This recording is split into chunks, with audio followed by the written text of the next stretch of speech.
while Petty Officer Lopez feels it's important for sailors to shine their shoes, Chief Reinhardt is more concerned with their uniforms being ironed. Now, those are both opinions, right? Your last quote was Petty Officer Lopez talking about why shining shoes is important. Your next quote is about to be one from Chief Reinhardt talking about ironing uniforms. So you're still going to attribute eventually. You're just using that transition so the reader knows I'm going from this speaker to the next. Does this make sense? Seeming sense. I've been saying Petty Officer in Chief so much it might pop out here. What do you got? So if you are using two indirect or even direct quotes from two different people, do you use a transition word like concurrently if they're both supporting one fact that you're using? Again, the first thing you want to do is, are they saying the same thing? If they're both supporting the same, what they're saying is both supporting the same. But they're not actually saying the same thing. Right. So what you're doing is you're providing another piece of evidence. So you can use a signpost, but when you're doing that, you want to be careful. You never want to say something like Chief Reinhardt agrees or Seaman Sens agrees, because they never actually heard what the other guy said. Does that make sense to you? Yes. So you want to avoid those things. Similarly, TSP can do this. So signposts can work, but you want to make sure that you're not attributing the transition to them. I like, when I'm moving from person to person, I like my transition to be a sentence that is also a paragraph. What, my badge or my mic? Just, you guys take off your badges, please. Okay. All right. So, when I'm moving from person to person, I like my transition to be a single sentence that's also a paragraph, like a bridge. Because if I try to transition and attribute in the same paragraph, I might run into an inaccurate attribution hit because they didn't say additionally. Or they didn't say, I agree with Petty Officer Lopez. You don't know that. So I use the transition so the reader knows I'm saying this. This is what they said. And that's something you really want to watch out for, especially when you're using quotes and even more importantly, paraphrases. Does that make sense to you? So me, to be safe, if I'm switching from one speaker to another, I don't use signposts because I don't want the reader to accidentally think that was part of what they said. I'll use a transition, I'll use a sentence to say, another example of why TSP is effective. Another reason why this is a good idea is, and then back that up with a quote. Does that make sense to you? Yes, sir. All right. I saw another hand, but I don't remember. Seaman Maddox, what do you got? I just had a question more about the quotes. I know you said that you don't want redundancy. Yes. But we also have to have those two C's in our story. What if your main character in it, they say basically the same thing that your supporting one does, but they do it in a more eloquent manner, and you like. Then use that one.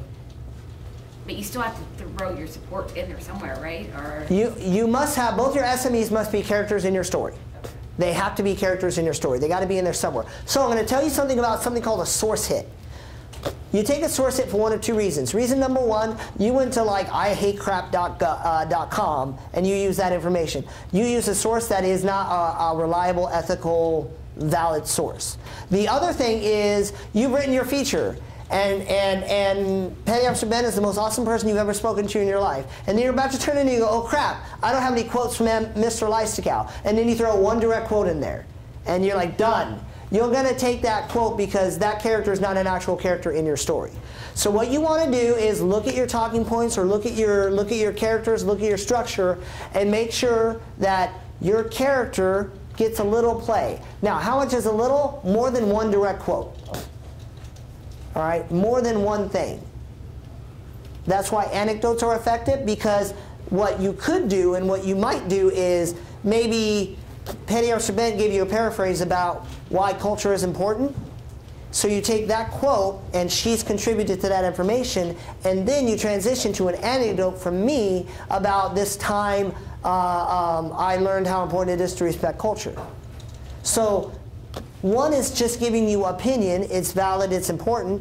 The other is giving you an example that supports the idea, so it's not the same thing.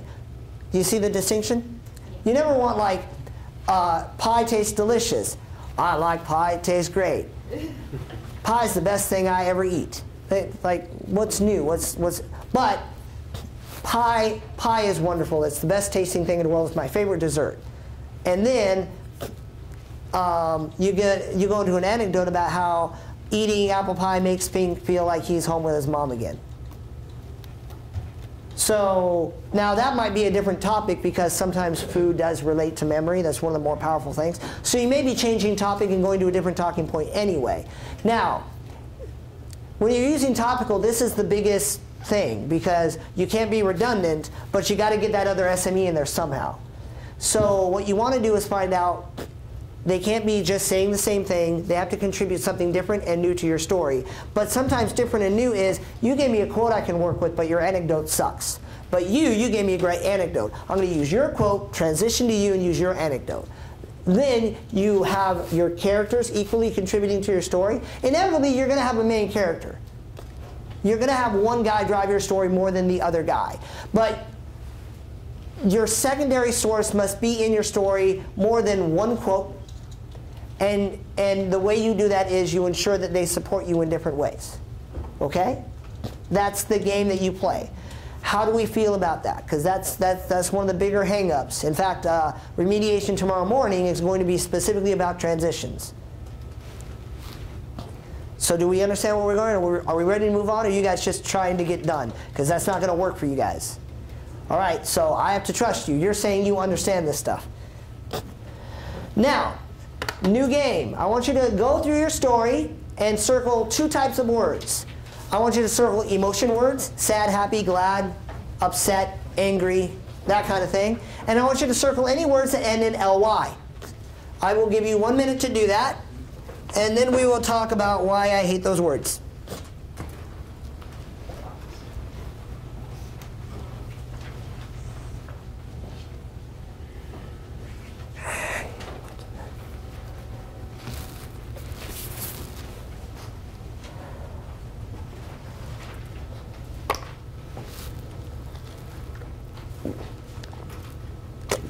Out of water already. That's not good. It's all right, they're about to go on a break here in another 15 minutes. I'm either doing really well or not. This is either really working for me.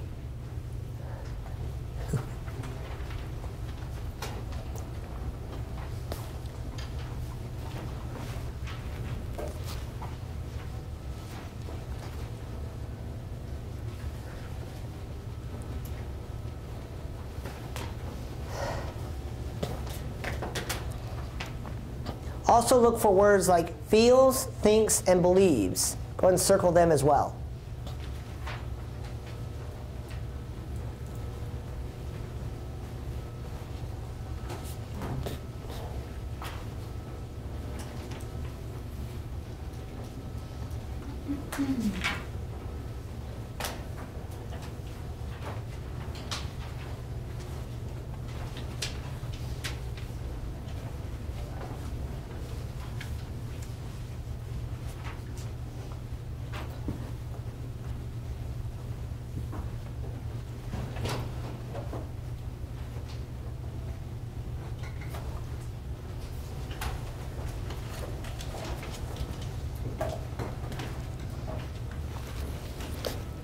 All right, anyone need more time? Okay. Seaman Bauer, let me know when you are ready.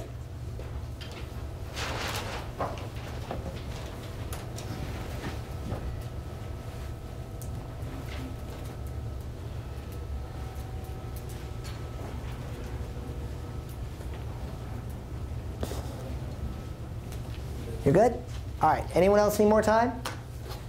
Okay, so now another common thing. Now we're going to talk about attribution issues in features. Now this isn't one of your high value things. They're costly if you don't get it because like these points go away quick. But usually it catches on. I had you circle those words because those are all opinionated words. They don't mean anything to anyone except for the person saying them or the reader inferring them. So if you have one of those feeling or saying feeling or thinking words or an adverb, you want to be very, very costly. Very costly. You want to be very, very cautious because mistakes can be costly. Now let's talk about adverbs real quick. Who has an ly word that they circled? Seaman John, what's your ly word? Financial. Financially. Okay, financially what? Financially independent. Financially independent. Cool. What does that mean? What is the definition of financially independent? And whose opinion are you giving me? Well, you said that. Okay, so that's in a quote? Okay, then you're good, because whatever that means is whatever I think it does, but you're attributing that idea and that opinion to me. So if that adverb is in a direct quote, you're good to go. Because maybe the reader doesn't really know what that means, but the reader knows that I'm giving my opinion. Okay? Simon Sarmiento. Recently? Huh? Recently? Recently? Okay. Recently how? And what is recent?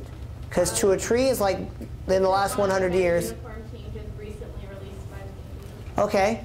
So instead of saying it was recently released by the Navy, just tell me when it was released by the Navy. See how easy it is to replace adverbs with facts? You can almost always do that. All right. I'm gonna bounce back to the front because I see some of you are like, wait, what? And some of you. So Simon Zerker, what do you got? Historically, Historically? What do you mean by that? historically uniforms have been subject to change. Okay, but if you're telling me a thing that's historically true, why do you even need that word? See? It's easy when you do it that way. Because remember, in attribution, your rules of attribution, if it's historically true, you don't have to verify it. But if it's historically true, obviously historically it's true. So you don't need that word. Right. Now, Seaman Maddox, you gave me the most baffled look I've seen in like the last 4 hours. So what did I say that made you suddenly question your existence on Earth? No, I just didn't know. I was trying to think about it like that, and I couldn't put exactly. Exactly? Exactly what? Because if it is 10, then you only need the number 10. Said you know exactly when you'll be seen. What? You know exactly when you'll be seen, like you have an appointment, so you know exactly when. I don't have the context you have. What's the sentence you're reading? You know exactly when you'll be seen. Okay, is it in a direct quote? It's in an indirect quote. Okay, now I got problems with that pronoun, and we're going to cover that here very soon. But that still doesn't make any sense to me. Like, is there something explaining what that means? Yes. That sounds like a question that should be an answer. Okay, so if you do explain what that context is, then you might be all right. But the reader needs to know what you mean. All right, now, what I hope you've seen by now is I can almost always eliminate an adverb. Sometimes you need them, but if you say recently, then just give me the date. And then I don't need that word. If you say quickly, what does that really mean? And we're going to come to something else. But now, who's got an emotion word? Sad, angry, feels, thinks. Who's got one? What do you got, Miller? Seaman Miller, you have a rank. You should be identified by that. They're real people. It's overall a good experience, and I trust them.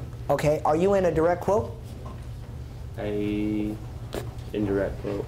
Okay. I think if I change like 2 words, I can make it a direct quote. Well, you can make it a direct quote and keep all those personal pronouns. We still have problems with pronouns. We'll get to that. But if you're in a direct quote and you're getting those words, then the reader understands whose opinion you're giving, and that's why attribution is an issue. So if you're in a quote, direct or indirect, then you're protected by attribution. Now, who has thinks, feels, believes? Anywhere in their story? Seaman Sarmiento, what do you got? Leipzig believes that fleet combat camera group Pacific transition uniform slash. Cool, you're right, I do believe that. But you don't know that because you can't read my mind. What you know is I told you I believe that. So you need the word said in there. Said he believes. Seaman Franklin? Okay, I have feels.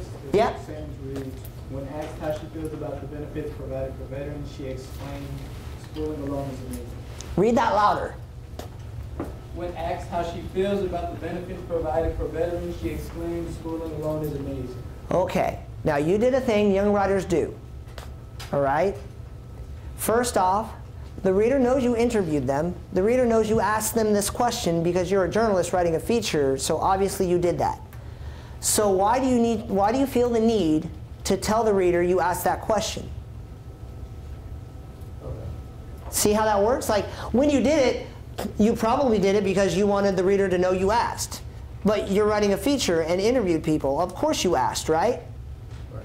Now, if you wrote that, that would be a clarity deduction because I would ask, by who? You? Of course you interviewed them. You're doing a story. You don't need that kind of stuff. So when asked, said, say, feel, also exclaimed. You don't need that.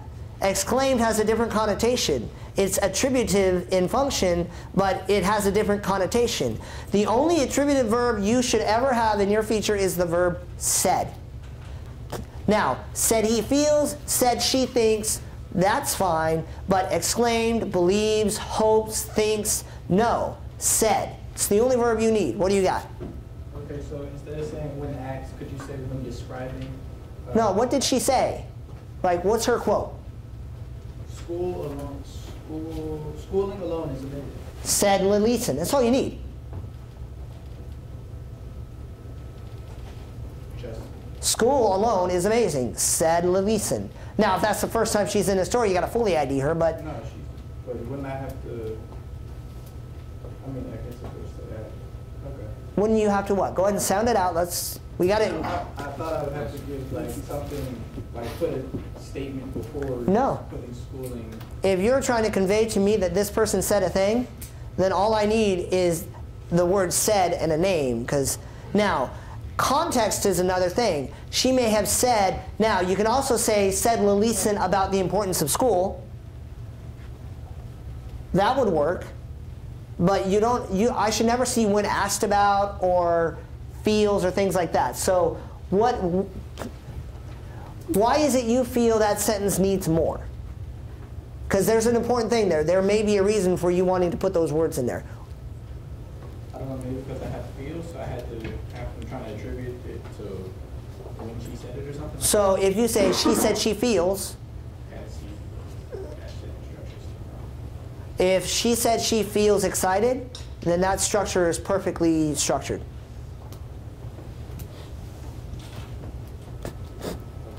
So if you need to bring that up to me, like when we let you go on the next break, then do that. But you never need that because you all are journalists. What reader on the universe isn't going to expect that you went to someone and asked them questions? So if I said attribution is important, of course I said that during an interview. So you don't need to say, attribution is important, said Mr. Lyskow when he was asked about attribution. That's just wordy and redundant. It's pointless. And it creates clarity. Well, who else is talking to this guy? Because you're a journalist. Of course you're talking to him.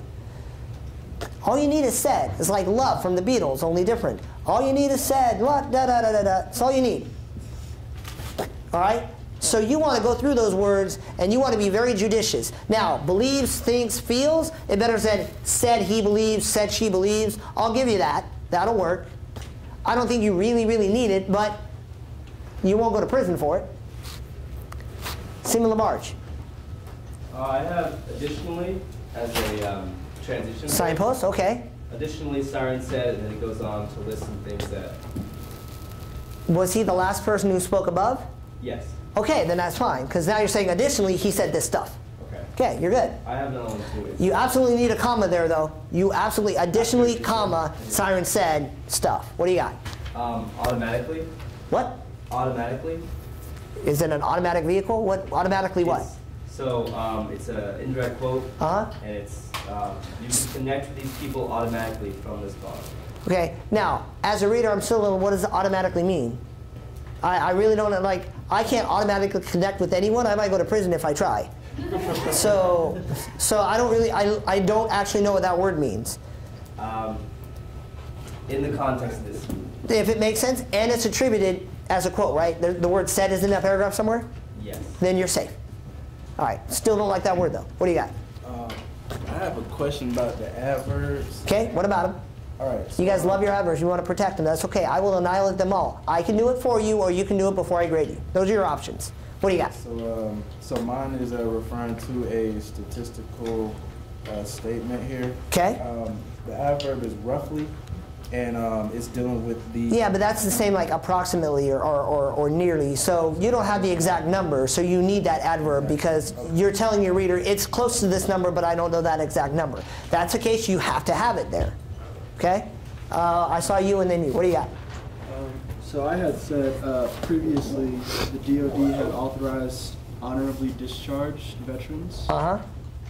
As that is an adverb, honorably, is that? Well, yeah, but that word is an adverb, but that is also an adjective to describe the manner in which a person was discharged from the military. All right. Okay? Now, what about previously? Because is that historically true? Yes. And why do you need that word? Now, you might need that word because you're saying, now we do this, so previously we did that.